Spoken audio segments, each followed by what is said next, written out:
So you want to help put together the We Are Warped movie? Very cool. Here's a few quick tips to make sure what you shoot has a shot of making it in. First things first, know your device. You might think you know your phone inside and out, but it's a good bet there's a few tricks you never would have thought of. So crack that manual open and know what your device is capable of. It probably wouldn't hurt to do a quick search online for other tricks your device is capable of too. Whether or not you bust out the manual, definitely play around with your phone's camera first before you get to the show.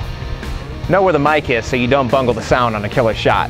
And if your camera can zoom, practice using it so that you're a pro by the time your favorite band comes on. Keep in mind if your camera can't zoom, you'll have to walk to and fro for the effect. And remember, shooting can drain a battery's life pretty quickly. Have an idea of how much you can film before your phone dies so that you don't miss anything important. Of course, keeping a charger can come in handy, and if you've got something to clean the lens with, that'll help too. Things can get a little messy at the Warped Tour. Second up on the list, shooting just right. Whether your phone zooms or not, your best bet is to get as close as possible when shooting. If you're doing a wide shot of a crowd, you'll need some distance. But if you're going for a close-up, definitely get close. Up. Don't forget about framing either. Line up whatever you're filming so that it's clearly the focus, inside the edges, and away from the sides. Try not to shoot similar colors against similar colors, or whatever you're trying to capture might get lost. It's pretty simple. If you're interviewing somebody in a blue shirt, just be sure the background isn't blue too. Lastly, don't pan around too much unless you're getting a sick-looking panorama of the tour as a whole. Even then, don't move too quickly or the shot might end up blurred. And no matter how great your shot might be, if it's not long enough, it won't be easy to place into the edit of the movie. Always shoot at least 5 seconds per shot.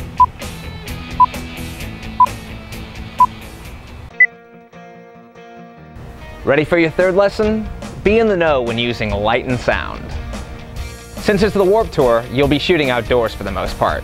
So, unless there's a storm, you'll probably have pretty excellent lighting. That said, try to keep the sun or bright lights from shining in view too much. If you head into a tent or you're shooting at night, frame shots so that there's lighting directly behind you, shining on whatever it is you're trying to shoot.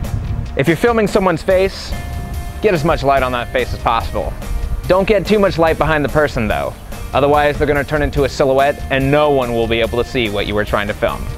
Always keep this rule in mind. If you can't see what you were trying to film, no one else will be able to either.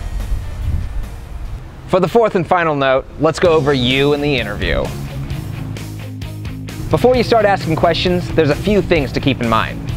Nobody wants to watch a boring interview, so make sure whoever you're talking to is worth your time. But don't forget to have their permission first. Have a set of questions ready before you start filming.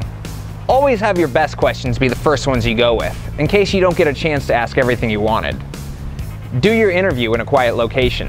Hi, my name is Leah Blows. I work for the Dear Jack Foundation. It may not be totally possible to escape the noise completely. Okay, what's up? I'm Ken. And I'm Dixon. But so long as there's little to no music blasting in the air, you'll end up with much more usable footage.